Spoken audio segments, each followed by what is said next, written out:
میں تو جب بھی سورہ یوسف پڑھتا ہوں نا جی تو دل کی دھڑکن تیز ہو جاتی ہے، رکت طاری ہو جاتی ہے۔ یہ ایک ایسی صورت ہے جتنی بار آپ اسے سنیں تو آپ ایک وکھرے جہاں میں داخل ہو جاتے ہیں۔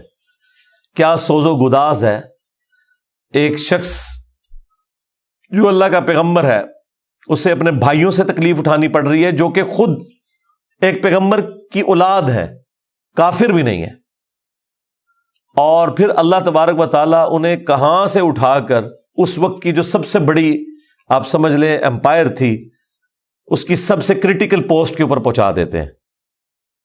اور بیسیکلی اس میں نبی الاسلام کو بھی تسلی تھی کہ آج تو آپ کو مشرکین عرب کی تکلیفیں اٹھا کر مکے سے مدینے ہجرت کرنی پڑ رہی ہے، لیکن ایک دن آئے گا کہ آپ فاتح کی حیثیت سے مکے میں واپس آئیں گے۔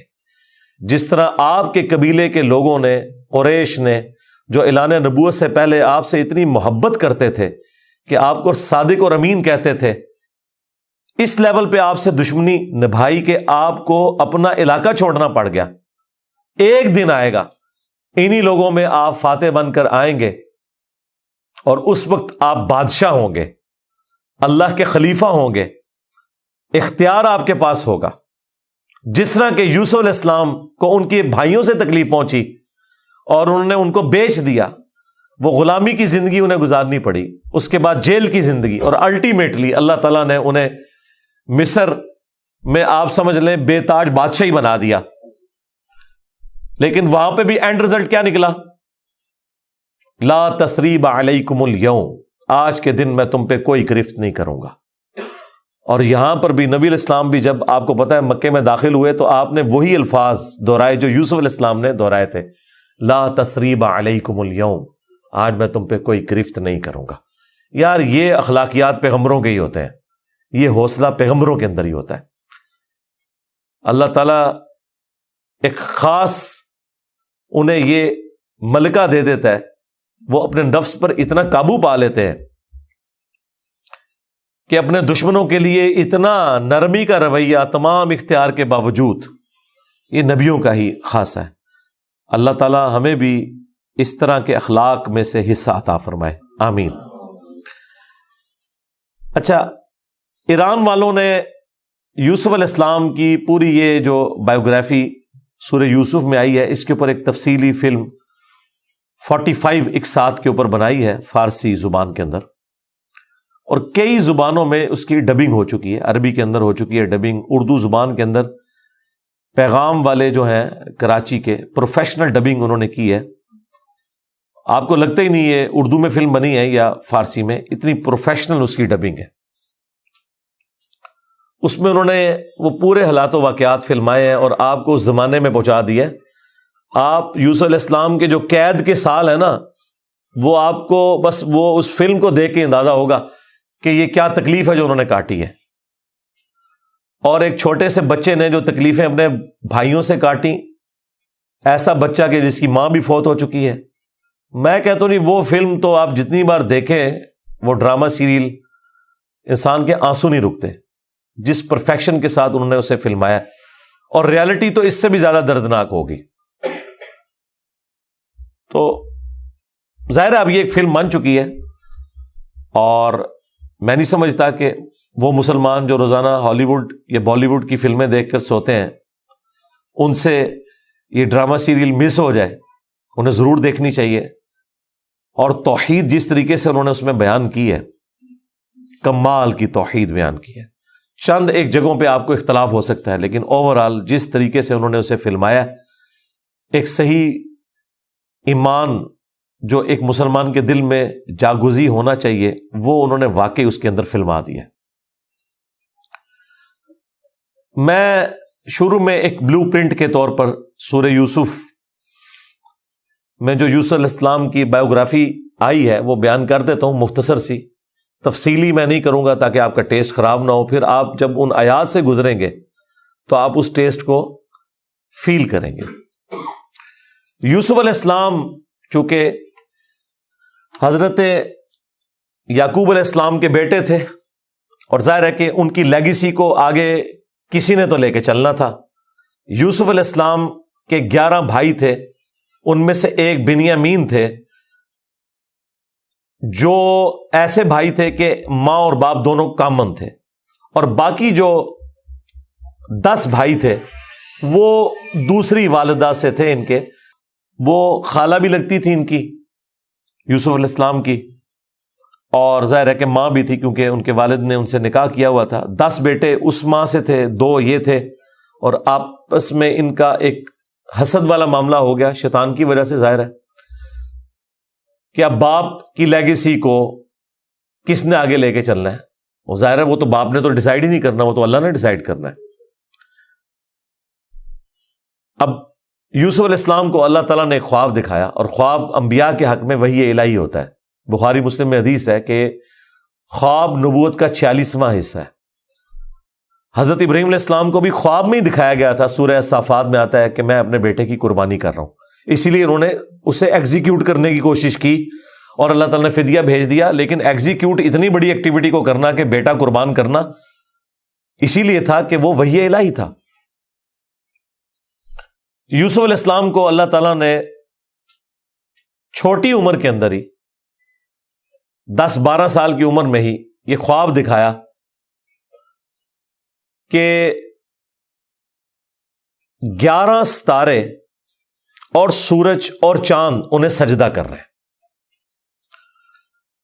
اس خواب کا ذکر انہوں نے اپنے والد سے کیا۔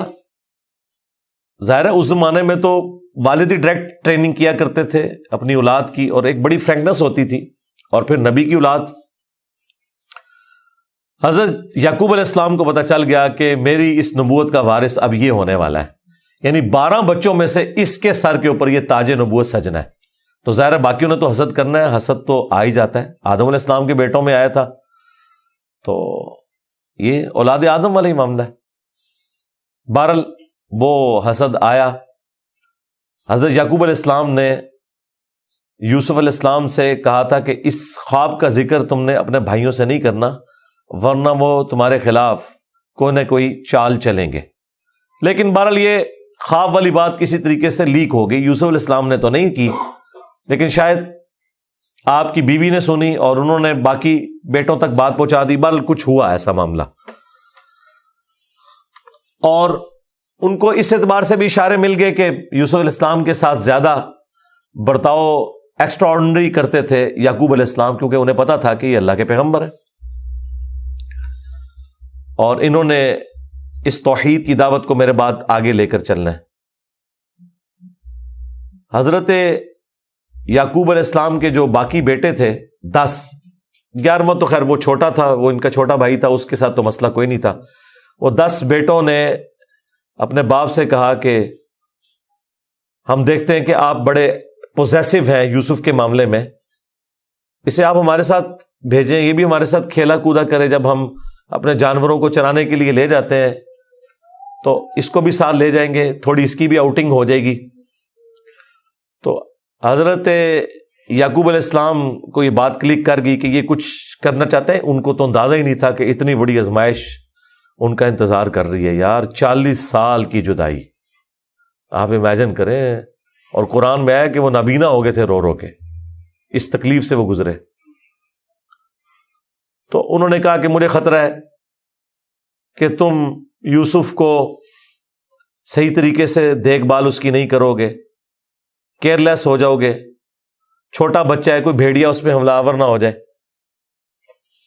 انہوں نے کہا ہمارے ہوتے ہوئے 10 بھائی جس کے ہوں تو پھر تو ہم پھر نام کے ہی جوان ہوئے۔ بہرحال وہ تقدیر میں لکھا تھا، ایسا تو ہونا تھا۔ یوسف علیہ السلام نے وہاں پہنچنا ہی تھا جہاں اللہ تعالیٰ نے انہیں اتنا بڑا منصب عطا کرنا تھا۔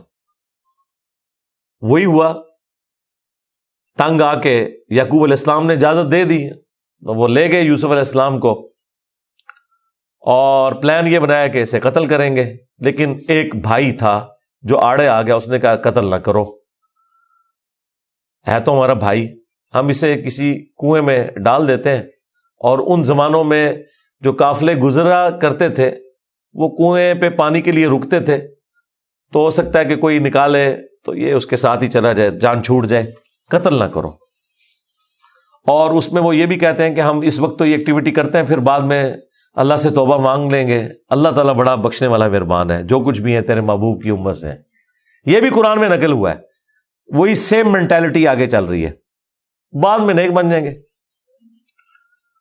اور انہوں نے ڈرامہ بازی یہ کی کہ یوسف علیہ السلام کے کرتے کے اوپر کسی بھیڑیے کا خون مال لیا اور کہا کہ ہم تو اسے سامان کے پاس چھوڑ کے گئے تھے، پیچھے سے بھیڑیا آیا اور یوسف کو کھا گیا، اور یہ اس کی قمیض ہے۔ عشاء کے وقت روتے ہوئے آئے، رات کے وقت قرآن کے الفاظ ہیں۔ حضرت یعقوب علیہ السلام کو سمجھ آ گئی کہ یہ میری آزمائش شروع ہو گئی ہے، کیونکہ توحید ایک ننگی تلوار ہے۔ انہیں سمجھ آ گئی تھی کہ میں نے اپنے بیٹے سے جو اتنی شدید محبت رکھی ہے نا، اللہ تعالیٰ مخلوق کی محبت کو برداشت نہیں کرتا، ایٹ لیسٹ ایک پیغمبر کے دل میں اس ایکسٹریم لیول کے اوپر جا کر۔ تو میری آزمائش شروع ہو گئی اب۔ تو انہوں نے کوئی بحث نہیں کی، انہوں نے کہا میں صبر کروں گا جو کچھ ہوا۔ ان کو پتا تھا کہ یہ اب اللہ کا فیصلہ ہے، کرنے سے کچھ نہیں ہونا۔ جو کوئی تھوڑی بہت کوشش کی وہ کی، انہیں اینڈ پہ ان کا میں اب صبر ہی کروں گا، جو اللہ اس کے لیے فیصلہ کرے وہی ہوا۔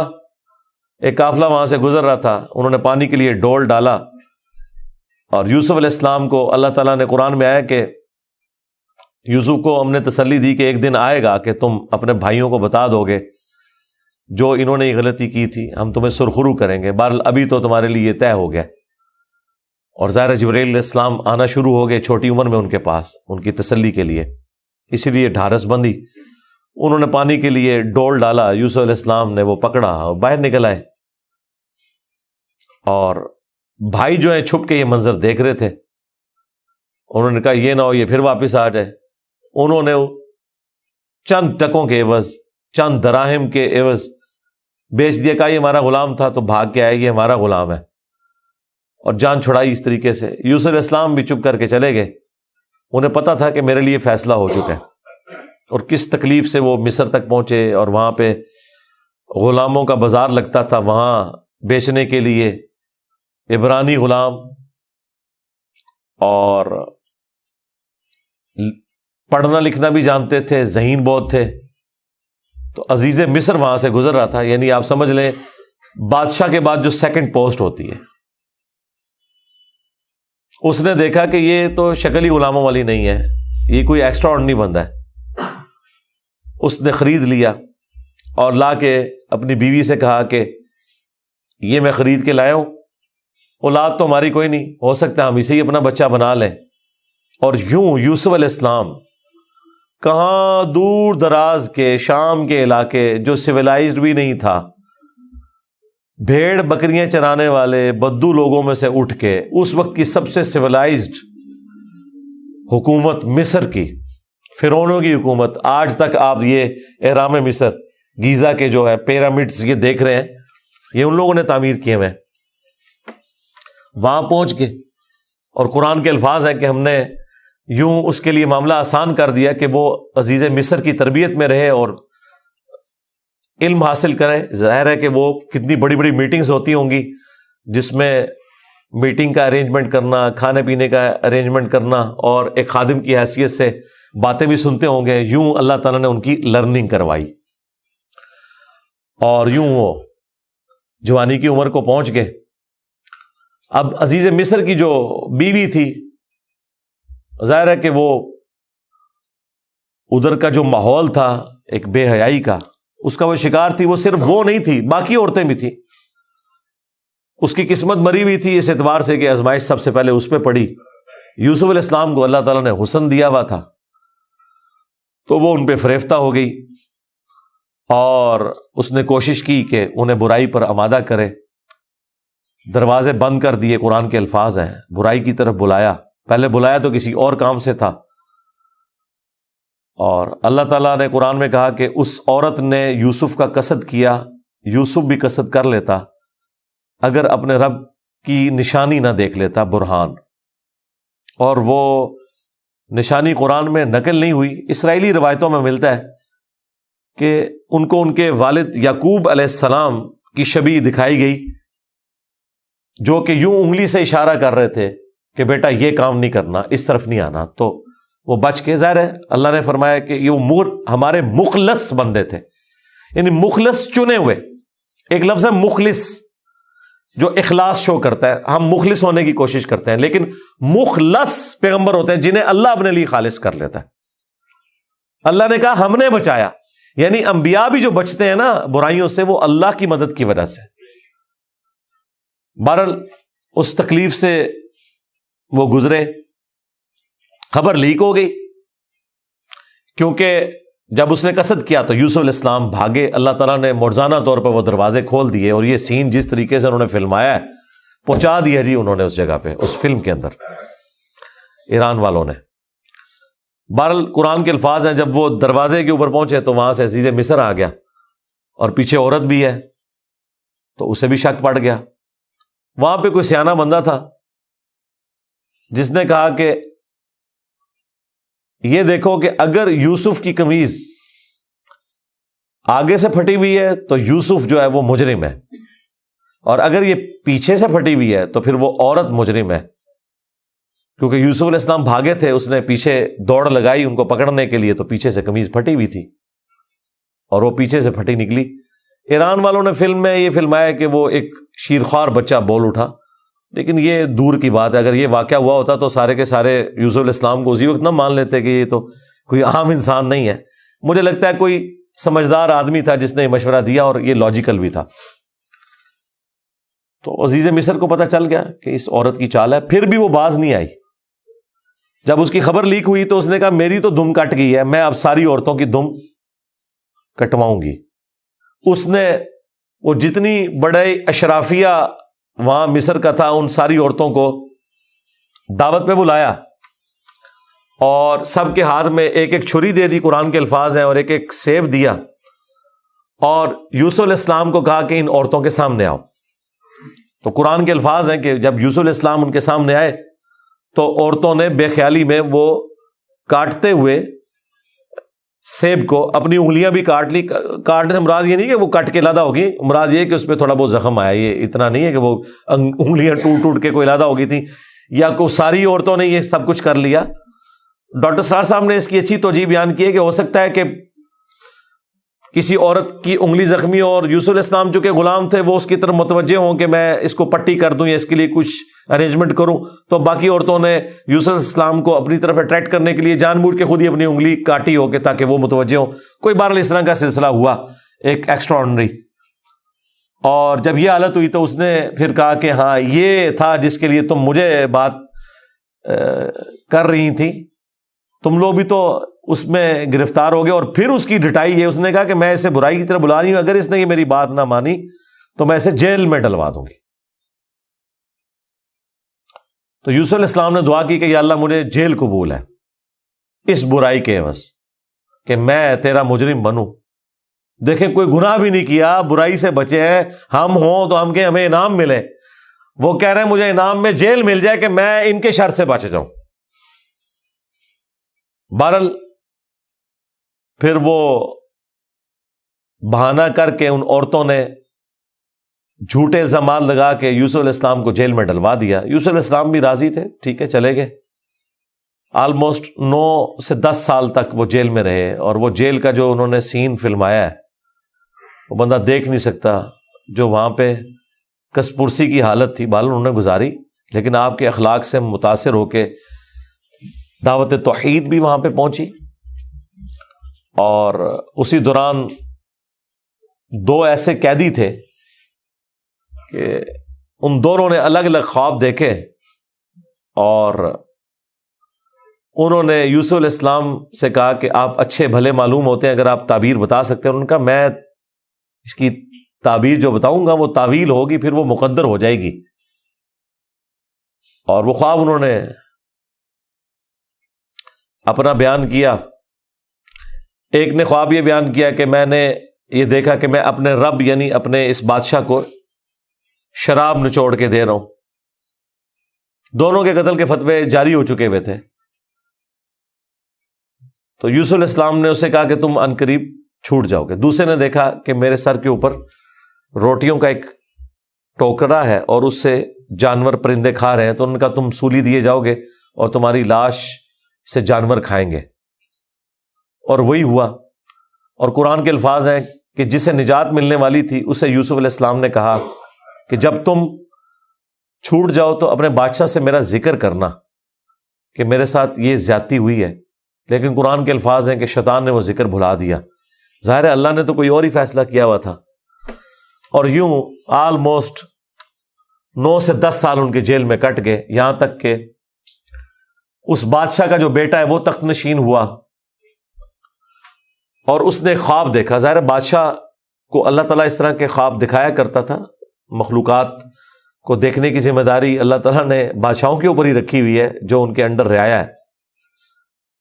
کہ 7 دبلی پتلی گائے جو ہیں وہ نیل سے نکل کے 7 موٹی گایوں کو کھا رہی ہیں, اور 7 خشک بالیاں ہیں اور 7 جو ہیں وہ ہری بالیاں ہیں. اب یہ بڑا ایک ایکسٹراڈنری خواب تھا. اس نے اپنے وہ سارے تعبیر بتانے والے بلائے, سب کے سب عاجز آ گئے. تو وہ جو چھوٹ چکا تھا ایک قیدی, وہ بادشاہ کا بڑا قریبی تھا جو اسے شراب بنا کے دیتا تھا, اسے یاد آیا کہ ہاں ایک شخص قید میں ہے. اور یاد کب آیا دیکھیں 9-10 سال کے بعد. اس نے کہا میں ایک ایسے شخص کو جانتا ہوں کہ جو آپ کو اس کی تعبیر بتائے گا. تو وہ بادشاہ نے کہا ٹھیک ہے اسے لے آؤ یہاں پہ. یوسف علیہ السلام نے تعبیر بتا دی جو باقی معبر نہیں بتا سکے. بادشاہ کو بھی لگا یہ تعبیر اسی طریقے سے ہے کہ 7 خوشحالی کے سال آئیں گے اور اس کے بعد 7 سال آئیں گے 7 ایئرز قحط سالی کے, جس میں آپ یہ والا غلہ جو سٹور کیا ہوگا وہ استعمال کریں گے, اور پھر اس کے بعد بارش ہوگی. 7 سال تک بارش نہیں ہوگی. اور ان 7 سالوں کے لیے آپ نے اپنی وہ والی گندم سنبھال کے رکھنی ہے جو ان خوشحالی کے 7 سالوں میں خوب پیداوار ہوگی. تو بادشاہ نے کہا انہیں بلا کے لاؤ. انہوں نے کہا نہیں, پہلے میرا وہ مسئلہ حل کریں جو میرے اوپر الزامات لگا کے ان عورتوں نے اندر کیا. پھر بہرحال وہ معاملہ بھی سیٹل ہوا. عورتوں نے مان لیا کہ یوسف علیہ السلام کی کوئی غلطی نہیں تھی. پھر یوسف علیہ السلام عزت کے ساتھ لائے گئے بادشاہ کے پاس, اور انہوں نے خود کہا کہ مجھے وزیر خوراک بنا دے, میں امین بھی ہوں اور ان معاملات کو ہینڈل بھی کر سکتا ہوں. پھر انہوں نے جس طریقے سے ان معاملات کو ہینڈل کیا اور کہا کہ آپ نے گندم کے دانوں کو بالیوں سے باہر نہیں نکالنا. یہ سٹوریج کا طریقہ بھی یوسف علیہ السلام کو اللہ تعالیٰ نے سکھایا. یوں گندم خراب نہیں ہوتی, سال ہر سال آپ استعمال کر سکتے ہیں. آج بھی گندم اسی طریقے سے سٹور ہوتی ہے. اب وہ قحط سالی صرف مصر تک نہیں تھی, شام تک بھی پھیل چکی تھی. اور وہی بھائی بالآخر گندم کی تلاش میں مصر آئے. انہیں تو پتہ ہی نہیں تھا کہ ان کا بھائی یہاں کا بے تاج بادشاہ بن چکا ہے. یوسف علیہ السلام نے انہیں پہچان لیا. ان تو سوچے نہیں تھا کہ یہ سب کچھ ہوا. کوئی اس وقت انٹرنیٹ کوئی اس طرح کی تو چیز ہے ہی نہیں تھی. تو یوسف علیہ السلام نے انہیں غلہ دیا اونٹ بھر کے, اور جاتے ہوئے خادمین کو کہا کہ ان کی جمع پونجی بھی آپ نے ان کے اسی سامان کے اندر رکھ دینی ہے تاکہ یہ متاثر ہوں اور اگلی دفعہ پھر آئیں. اور پھر ان سے انٹرویو کیا تو انہوں نے کہا ہمارے تو اس طرح بھائی ہیں, ایک بھائی ہے وہ ہمارے والد صاحب تو اس کو اپنے سے جدا نہیں ہونے دیتے, اس کے اندر وہ اپنے اس بیٹے کو تلاش کرتے ہیں جسے بھیڑیا کھا گیا تھا, اور وہ بیٹا سامنے تھا.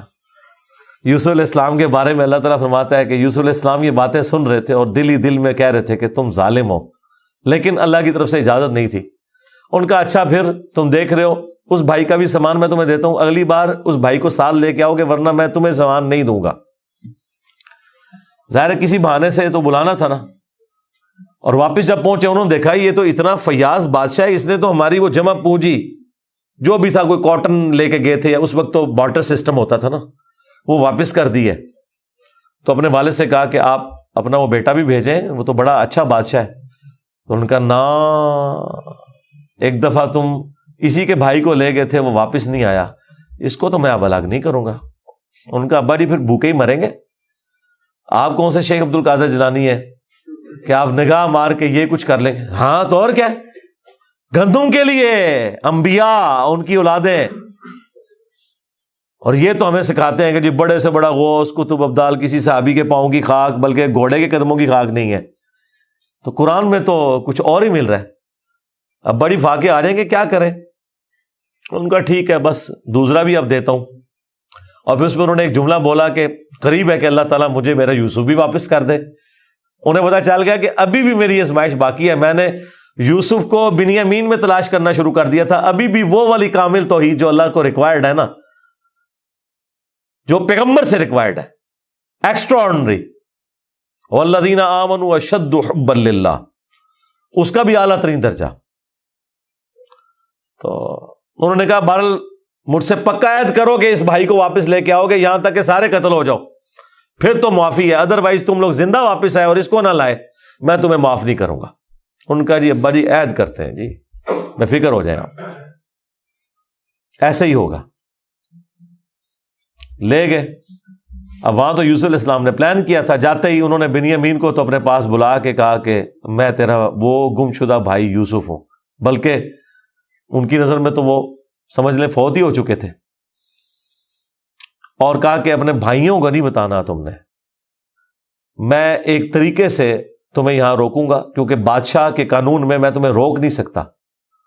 تو اس کے لیے قرآن میں الفاظ ہیں کذالک کدنا لی یوسف, ہم نے یوسف کو یہ تدبیر سکھائی تھی, ایک ہیلا سکھایا کہ وہ بادشاہ کا ایک قیمتی پیالہ تھا جو بنیامین کے سامان میں انہوں نے واپسی پہ رکھوا دیا, اور جب وہ واپس جانے لگے تو پیچھے سے آواز لگائی گئی قافلے والوں تم چور ہو. اور یوسف علیہ السلام کو پتا تھا کہ بنی اسرائیل میں چوری کی سزا یہ ہے کہ وہ شخص پھر غلام بن جاتا ہے جس کی اس نے چوری کی ہوتی ہے. ان کا بتاؤ اگر کوئی چور نکلا, ان کا جی جس کے سامان میں نکلا وہ آپ رکھیں اس بندے کو. تو انہوں نے مختلف جگہ سے شروع کیا, بنیامین سے سٹارٹ نہیں کیا ورنہ تو پلان ڈسکلوز ہو جاتا. الٹیمیٹلی بنیامین کے سامان میں سے نکلا. تو انہوں نے کہا ہاں اس کا بھائی بھی اسی طرح چور تھا, اندازہ کریں ہر جگہ وہ ٹھونگ مارتے سن نال نال. تو اچھا یہ پھر ایران والوں نے اس فلم میں کھولا ہے کہ وہ کس چوری کی طرف اشارہ کر رہے تھے. وہ یوسف علیہ السلام سے ان کی پھوپھی بڑی محبت کرتی تھی, وہ لے گئی تھی اور وہ ان کو اپنے پاس رکھنا چاہتی تھی. تو انہوں نے کہا کہ میرا فلاں قیمتی کپڑا جو ہے وہ چوری ہو گیا ہے, حالانکہ وہ چوری نہیں ہوا تھا, اور وہ یوسف علیہ السلام کے سامان سے انہوں نے ریٹریو کیا, اور اس کے بدلے میں یعقوب علیہ السلام کو کچھ عرصہ اپنے اس بیٹے کو اپنی بہن کے پاس چھوڑنا پڑا.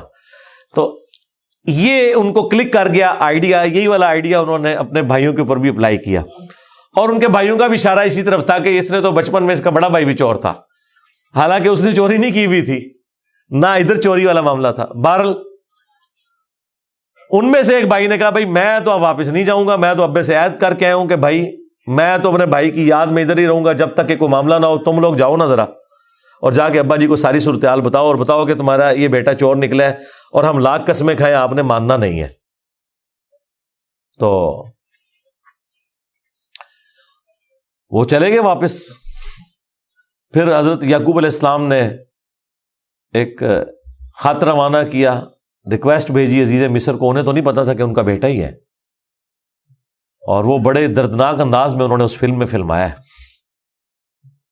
الٹیمیٹلی جب وہ اگلی دفعہ واپس آئے, انہوں نے کہا ہمارے ابا جی تو پہلے ہی نابینا ہو چکے ہیں, اب یہ 2 جدائیاں کیسے برداشت کریں گے, آپ رحم کریں, ہم پہ ترس کھائیں.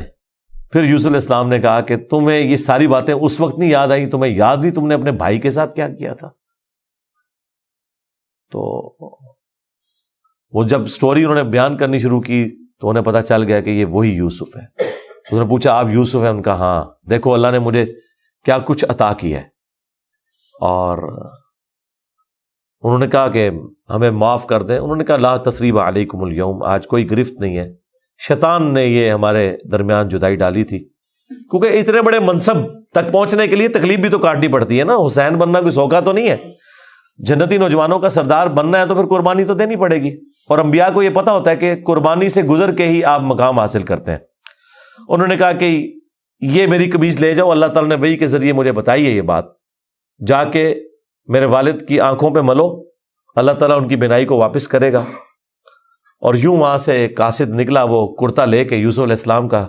قرآن کے الفاظ ہیں, حضرت یعقوب علیہ السلام کہتے ہیں کہ اگر تم مجھے مفند نہ سمجھو, وہی المحند اور المفند, قرآن میں الفاظ ہیں یہ, یعنی یہ نہ سمجھو کہ میرا دماغ سٹھیا گیا ہے تو مجھے تو یوسف کی خوشبو آ رہی ہے. اچھا یوسف کی خوشبو اس وقت نہیں آئی جب وہ بک کے جا رہے تھے, کیونکہ اللہ تعالیٰ نے پردہ ڈالا تھا. ادھر اللہ نے یوسف کی خوشبو, بہرحال وہی بشارت لے کے آیا, آنکھوں کو لگائی, بینائی واپس آ گئی, اور ساتھ خط آیا کہ اب آپ واپس آئیں, یہاں پہ میرے پاس آ جائیں اور بنی اسرائیل کو شفٹ کریں. وہ سارے ود فیملی وہاں شفٹ ہوئے. وہاں یوسف علیہ السلام آل نال تھے, انہوں نے ایک قطعہ زمین ان کو دیا, اور یوں بنی اسرائیل وہاں پہ آباد ہو گئے. اور پھر حکومتی لیول پہ رہے, یہاں تک کہ وہاں پہ ایک نیشنل موومنٹ غالب آئی اور ان کو غلام بنا لیا گیا, جو کسی زمانے میں بادشاہت انجوائے کر رہے تھے. اور پھر ان غلاموں میں اللہ تعالیٰ نے حضرت موسیٰ علیہ السلام کو مبعوث کیا اور فرعونیوں سے نجات دلوائی, ایک منجی اور ہادی بنا کے. اور پھر وہ جاتے ہوئے المستدل الحاکم میں آتا ہے, یوسف علیہ السلام نے وصیت کی تھی کہ جب کبھی بنی اسرائیل یہاں سے شفٹ ہو تو میری لاش بھی لے جانی ہے. پھر وہ لاش بھی لے گئے, اس پہ میری تفصیلی ویڈیو ریکارڈ ہے, آپ یوٹیوب پہ دیکھ سکتے ہیں. یہ پورے کا پورا ایک معاملہ تھا. اور پھر وہ آخر میں وہی ہوا کہ سجدہ تعظیمی کیا یوسف علیہ السلام کو ان کے بھائیوں نے اور ماں باپ نے.